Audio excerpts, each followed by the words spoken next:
Capítulo 12. Os anjos desde o cativeiro até João Batista. Daniel e seus 3 companheiros. O amor e o temor de Deus estavam diante de Daniel, o qual educou e disciplinou todas as suas faculdades para corresponderem o máximo possível ao amoroso cuidado do grande mestre, consciente de sua responsabilidade para com Deus. Os 4 jovens hebreus não estavam dispostos a consentir que motivos egoístas e o amor às diversões ocupassem os áureos momentos desta vida. Trabalhavam com coração voluntário e ânimo pronto. Esta não é uma norma tão elevada que não possa ser alcançada por todo cristão. Deus requer mais de todo estudante cristão do que o que lhe tem sido dado. Sois espetáculo ao mundo, aos anjos e aos homens. 1 Coríntios 4:9. Aqueles que procederem como Daniel e seus companheiros, terão igualmente a cooperação de Deus e dos anjos. A fornalha ardente de Nabucodonosor. Como nos dias de Sadraque, Mesaque e Abednego, no período final da história da terra o Senhor operará poderosamente em favor dos que ficarem firmes pelo direito. Aquele que andou com os hebreus valorosos na fornalha ardente, estará com os seus seguidores em qualquer lugar. Sua constante presença confortará e sustentará. Em meio do tempo de angústia, angústia como nunca houve desde que houve nação, seus escolhidos ficarão firmes. Satanás com todas as forças do mal não pode destruir o mais fraco dos santos de Deus. Anjos magníficos em poder os protegerão, e em favor deles Jeová se revelará como Deus dos deuses. Daniel 2:47, capaz de salvar perfeitamente os que nele puseram a sua confiança. A festa de Belsazar. Enquanto se achava aquela noite em meio à idólatra festa, repentinamente a face do rei se torna pálida e ele parece paralisado de terror. Eis que uma não humana mão traça caracteres sobre a parede à sua frente. Os fanfarrões discernem a curiosa e, para eles, ininteligível escrita. A enorme alegria se apaga e doloroso silêncio cai sobre a multidão. Os pensamentos do rei o turbaram, as juntas dos seus lombos se relaxaram, e os seus joelhos bateram no outro. Daniel 5:6. Tremendo alarmado, ordenou o rei, com força, que se introduzissem os astrólogos, os caldeus e os adivinhadores, e falou o rei e disse aos sábios de Babilônia: qualquer que ler esta escritura e me declarar sua interpretação será vestido de púrpura, e trará uma cadeia de ouro ao pescoço, e será, no reino, o terceiro dominador. Daniel 5:7. Mas aqueles homens eram tão incapazes de interpretar os místicos caracteres traçados pela mão do anjo de Deus quanto haviam sido de fazê-lo em relação ao sonho de Nabucodonosor. Houve uma testemunha no palácio de Belsazar durante aquela festa. O anjo ali presente traçou os caracteres sobre a parede do palácio. Daniel 1 na cova dos leões. Daniel orava a Deus 3 vezes ao dia. Satanás se torna irado ao som da fervorosa prece, pois sabe que será derrotado. Daniel era o preferido, acima de presidentes e príncipes, pois nele havia um espírito excelente.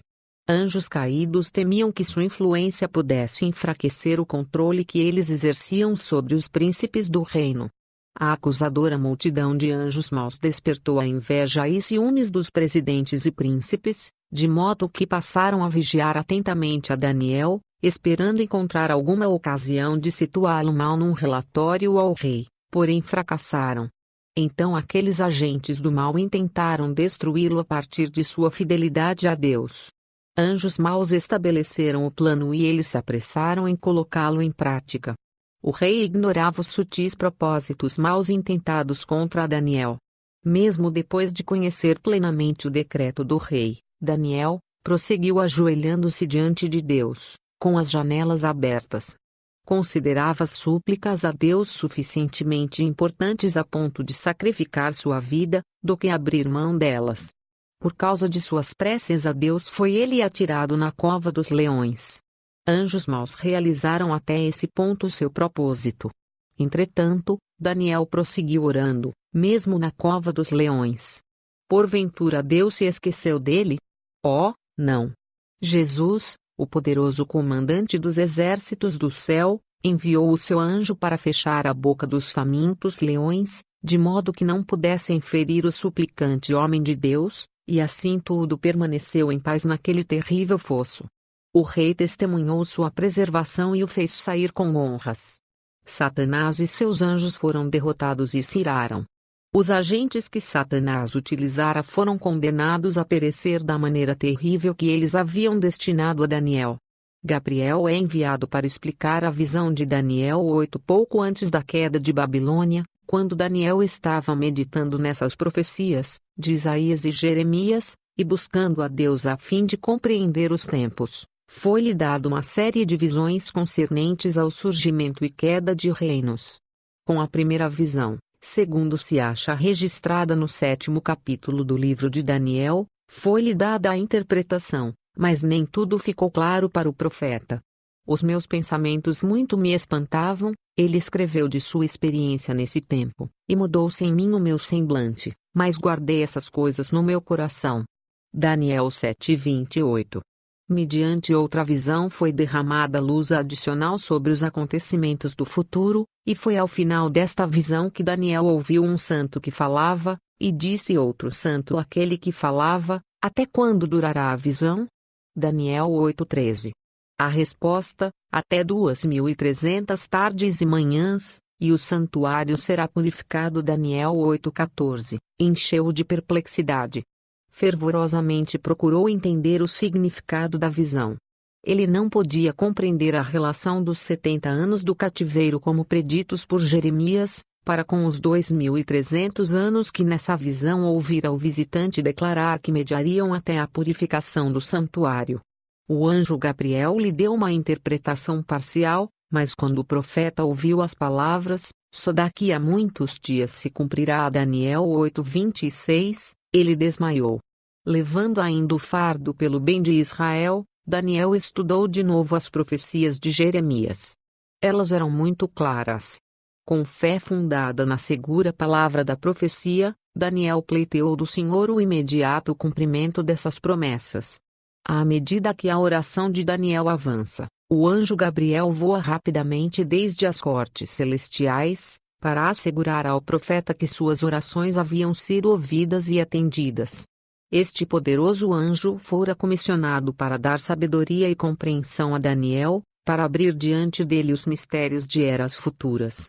Assim, enquanto buscava sinceramente conhecer e compreender a verdade, Daniel foi posto em comunhão com o mensageiro delegado pelo céu. Antes mesmo de encerrar sua súplica diante de Deus, Daniel recebeu novamente a visita de Gabriel, que veio para focalizar a atenção do profeta na visão que ele tivera antes da queda de Babilônia e da morte de Belsassar. O anjo detalhou então o período das 70 semanas. A luta pelo controle sobre os reis da Pérsia. Os agentes celestiais necessitam lutar contra obstáculos antes de, ao devido tempo, poderem cumprir o propósito de Deus. O rei da Pérsia estava sob o domínio do mais poderoso dentre os anjos maus. Recusava-se, conforme fizera Faraó, a obedecer à palavra do Senhor. Gabriel declarou que Satanás se lhe havia oposto durante 21 dias em suas acusações contra os judeus. Mas Miguel veio em seu auxílio e então permaneceu com os reis da Pérsia, mantendo sem ação os poderes do mal e oferecendo bons conselhos. Em lugar dos maus, Ciro, o rei persa, resistira durante 21 dias às impressões do Espírito de Deus, enquanto Daniel jejuava e orava. Entretanto, o príncipe do céu, o arcanjo Miguel, foi enviado para modificar o coração do obstinado rei, de modo a tomar uma decisão que respondesse à oração de Daniel. Ninguém menos que o Filho de Deus apareceu a Daniel. Sua descrição é semelhante àquela apresentada por João quando Cristo lhe apareceu na ilha de Patmos. Nosso Senhor vem agora com outro mensageiro celestial para mostrar a Daniel o que ocorreria nos últimos dias. Daniel não conseguiu olhar o rosto do anjo, e já não possuía forças. Estas haviam desaparecido. Portanto, o anjo veio até ele e o colocou de joelhos. Ainda assim não conseguiu contemplar o anjo. Este apresentou-se então com aparência humana. Assim o profeta conseguiu suportar a visão. A vitória foi finalmente obtida e as forças inimigas foram mantidas sem ação todos os dias de Ciro, que reinou 7 anos, e durante todos os dias de seu filho Cambises, que reinou 7 anos e meio. O segundo templo. O segundo templo não igualava o primeiro em magnificência, nem recebeu o toque visível da presença divina, como no caso do primeiro templo. Não houve manifestação de poder sobrenatural para assinalar sua dedicação. Nenhuma nuvem de glória foi vista inundar o santuário recém-erigido. Nenhum fogo desceu do céu para consumir o sacrifício sobre o seu altar. O Shekinah não mais habitava entre os querubins no Santo dos Santos, a arca, o propiciatório e as tábuas do testemunho não se encontravam ali. Nenhum sinal do céu tornou conhecida ao sacerdote inquiridor a vontade de Jeová. Esdras. Os filhos do cativeiro que tinham voltado com Esdras, ofereceram holocaustos ao Deus de Israel. Esdras 8:35, como sacrifício pelo pecado, e como sinal de seu reconhecimento e ação de graças pela proteção de santos anjos durante a viagem. Neemias. Neemias esperara 4 meses por uma oportunidade favorável de apresentar seu pedido ao rei. Durante este tempo, embora o seu coração estivesse carregado de dor, ele procurou mostrar-se alegre na presença real. Nas salas de luxo e esplendor, todos deviam parecer alegres e felizes. A tristeza não devia lançar sua sombra sobre a face de qualquer assistente da realeza.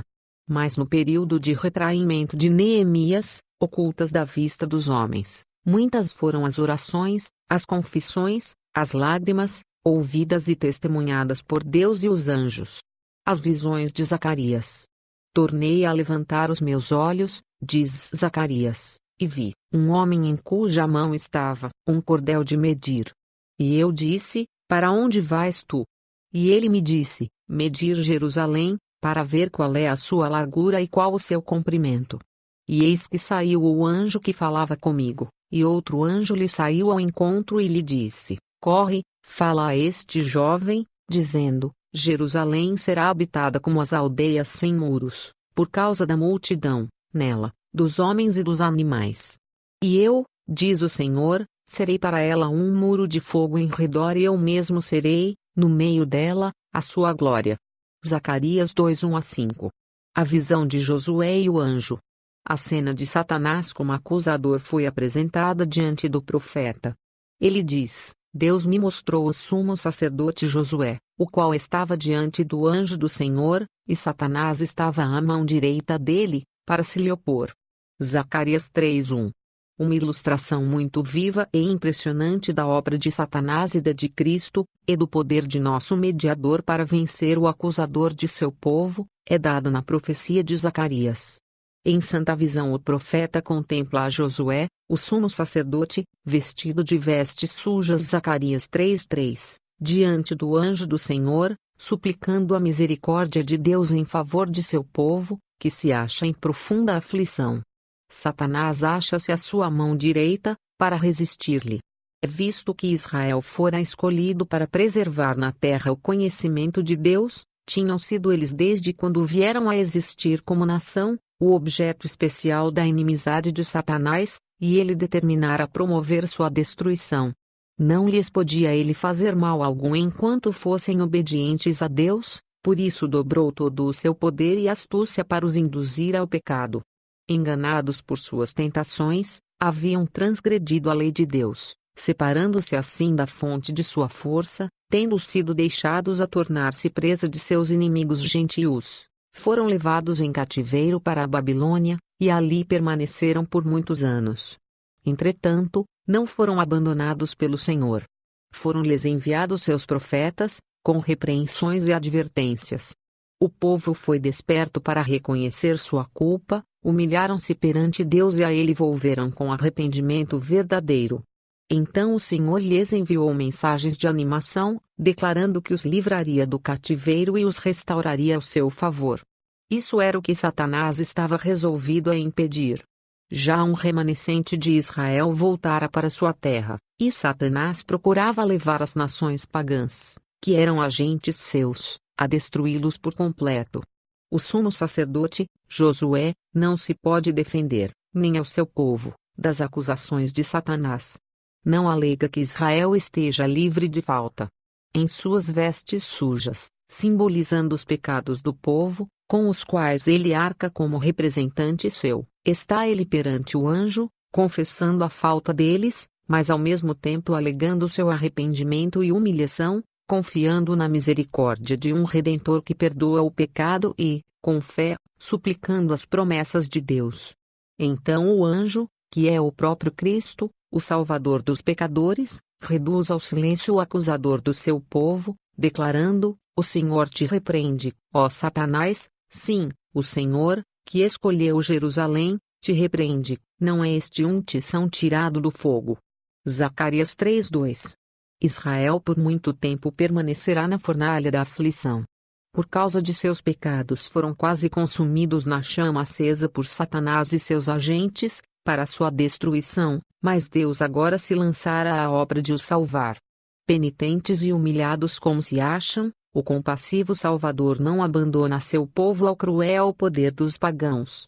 Depois de aceita a intercessão de Josué, é dada a ordem: tirai as vestes sujas, e o anjo declara a Josué: Eis que tenho feito que passe de ti a tua iniquidade e te vestirei de finos trajes.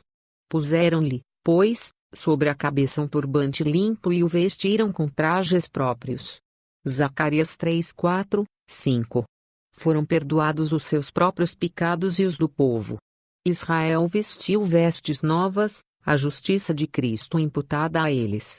A mitra colocada sobre a cabeça de Josué era como a que usavam os sacerdotes, e trazia a inscrição: Santidade ao Senhor. Zacarias 14:20, significando que, não obstante suas transgressões anteriores, achava-se ele agora habilitado a ministrar perante Deus em seu santuário. Depois de assim o haver solenemente investido da dignidade do sacerdócio, declarou o anjo: Assim diz o Senhor dos Exércitos: se andares nos meus caminhos e se observares as minhas ordenanças, também tu julgarás a minha casa e também guardarás os meus átrios, e te darei lugar entre os que estão aqui. Zacarias 3:7. Seria ele honrado, como juiz ou administrador do templo e de todos os seus serviços, deveria andar entre os anjos assistentes, mesmo nesta vida, e no final unir-se à glorificada multidão ao redor do trono de Deus. Esta palavra de segurança é oferecida a todos os que possuem fé em Deus. Recebam esta maravilhosa promessa. Não é um ser humano quem está falando. Assim diz o Senhor dos Exércitos: se andares nos meus caminhos e se observares as minhas ordenanças, também tu julgarás a minha casa e também guardarás os meus átrios, e te darei lugar entre os que estão aqui. Zacarias 3:7. Entre os que estão aqui.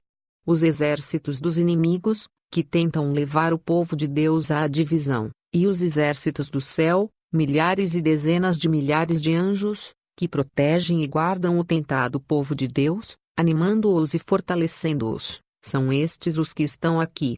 Deus diz aos que nele creem: vocês estarão entre estes. Não serão vencidos pelos poderes das trevas. Estarão diante de mim, na presença de santos anjos, que são enviados para ministrar àqueles que haverão de herdar a salvação. A visão do candelabro e das duas oliveiras. Imediatamente após a visão que Zacarias teve de Josué e do anjo, que ofereceu ao sumo sacerdote um testemunho pessoal para encorajamento seu e de todo o povo de Deus, o profeta recebeu outro testemunho pessoal em relação à obra de Zorobabel. Zacarias declara: tornou o anjo que falava comigo, e me despertou, como a um homem que é despertado do seu sono, e me disse: que vês? E eu disse: olho, e eis um castiçal todo de ouro, e um vaso de azeite no cimo, com as suas 7 lâmpadas, e cada lâmpada posta no cimo tinha 7 canudos. E, por cima dele, 2 oliveiras, uma à direita do vaso de azeite, e a outra à sua esquerda. Zacarias 4:3. Falei mais e disse-lhe, que são as 2 oliveiras à direita do castiçal e à sua esquerda. E, falando-lhe outra vez, disse, que são aqueles 2 raminhos de oliveira que estão junto aos 2 tubos de ouro e que vertem de si ouro. E ele me respondeu: são os 2 ungidos, que estão diante do Senhor de toda a terra. Zacarias 4:11-14. Os ungidos que estão diante do Senhor de toda a terra mantêm a posição uma vez outorgada a Satanás como querubim cobridor. Por intermédio dos seres santos que circundam seu trono, o Senhor mantém constante comunicação com os habitantes da terra. Os anjos no tempo de Ester. A decisão do rei, Assuero, foi obtida sob falsos pretextos, mediante uma errônea representação do caráter desse povo. O próprio plano fora inspirado por Satanás, ao qual interessava desarraigar da terra os que preservam o conhecimento do Deus vivo. Mas essas conspirações falharam diante do poder dos que são enviados a servir a favor dos homens. Anjos magníficos em poder tiveram a incumbência de proteger o povo de Deus, e as maquinações de seus adversários recaíram sobre eles próprios nas suas consequências. No dia apontado para a sua destruição, os judeus nas suas cidades, em todas as províncias do rei Assuero, se ajuntaram para pôr as mãos sobre aqueles que procuravam o seu mal, e nenhum podia resistir-lhes, porque o seu terror caiu sobre todos aqueles povos. Ester 9:2. Anjos magníficos em poder tinham sido comissionados por Deus para proteger o seu povo, enquanto eles se punham em defesa da sua vida. Ester 9:16. O pai de João Batista. Zacarias habitava nas montanhas da Judéia. Lucas 1:65, mas fora Jerusalém, para ministrar por uma semana no templo, serviço requerido 2 vezes por ano dos sacerdotes de todas as turmas. Achava-se ele diante do altar de ouro, no lugar santo do santuário. De repente, sentiu-se consciente da presença divina. Um anjo do Senhor achava-se em pé, à direita do altar do incenso. Lucas 1:11. A posição do anjo era uma indicação de favor, mas Zacarias não reparou nisso. Por muitos anos orara pela vinda do Redentor, agora o céu enviara seu mensageiro para anunciar que essas orações estavam prestes a ser atendidas. A misericórdia de Deus, porém, parecia-lhe demasiadamente grande para ele acreditar. Encheu-se de temor e condenação própria. Foi, no entanto, saudado com alegre promessa: Zacarias, não temas, porque a tua oração foi ouvida, e Isabel, tua mulher, dará à luz um filho, e lhe porás o nome de João. Disse, então, Zacarias ao anjo: como saberei isso? Pois eu já sou velho, e minha mulher, avançada em idade. Lucas 1:13-18. À pergunta de Zacarias, disse o anjo: eu sou Gabriel, que assisto diante de Deus, e fui enviado a falar-te e dar-te estas alegres novas. Lucas 1:19. 500 anos antes, Gabriel dera a conhecer a Daniel o período profético que se devia estender até a vinda de Cristo. O conhecimento de que o fim desse período estava próximo, movera Zacarias orar pelo advento do Redentor. Agora, o próprio mensageiro por meio de quem a profecia fora dada, viera anunciar o seu cumprimento. As palavras do anjo, eu sou Gabriel, que assisto diante de Deus, mostram que ocupa posição de elevada honra, nas cortes celestiais. Quando viera com uma mensagem para Daniel, dissera, ninguém há que se esforce comigo contra aqueles, a não ser Miguel, Cristo, vosso príncipe. Daniel 10:21. De Gabriel, diz o Salvador em Apocalipse, pelo seu anjo as enviou e as notificou a João, seu servo. Apocalipse 1:1. E a João o anjo declarou, eu sou conservo teu e de teus irmãos, os profetas. Apocalipse 22:9. Maravilhoso pensamento, que o anjo que ocupa, em honra, o lugar logo abaixo do Filho de Deus, é o escolhido para revelar os desígnios de Deus a homens pecadores. O trabalho de João Batista foi predito pelo anjo que visitou Zacarias no templo. Disse o anjo, Zacarias, não temas, porque a tua oração foi ouvida, e Isabel, tua mulher, dará à luz um filho, e lhe porás o nome de João. Será cheio do Espírito Santo, e converterá muitos dos filhos de Israel ao Senhor, seu Deus, e irá diante dele no espírito e virtude de Elias. Lucas 1:13, 15-17. O anjo Gabriel apresentou orientações especiais aos pais de João, no tocante à temperança. Uma lição de reforma de saúde foi dada por um dos mais exaltados anjos do trono celestial. Em João Batista levantou Deus um mensageiro para preparar o caminho do Senhor. Deveria ele apresentar ao mundo um testemunho definido, ao reprovar e denunciar o pecado. O anjo dissera, ao anunciar a missão e obra de João, irá adiante dele no espírito e virtude de Elias, para converter o coração dos pais aos filhos e os rebeldes, a prudência dos justos, com o fim de preparar ao Senhor um povo bem disposto. Lucas 1:17.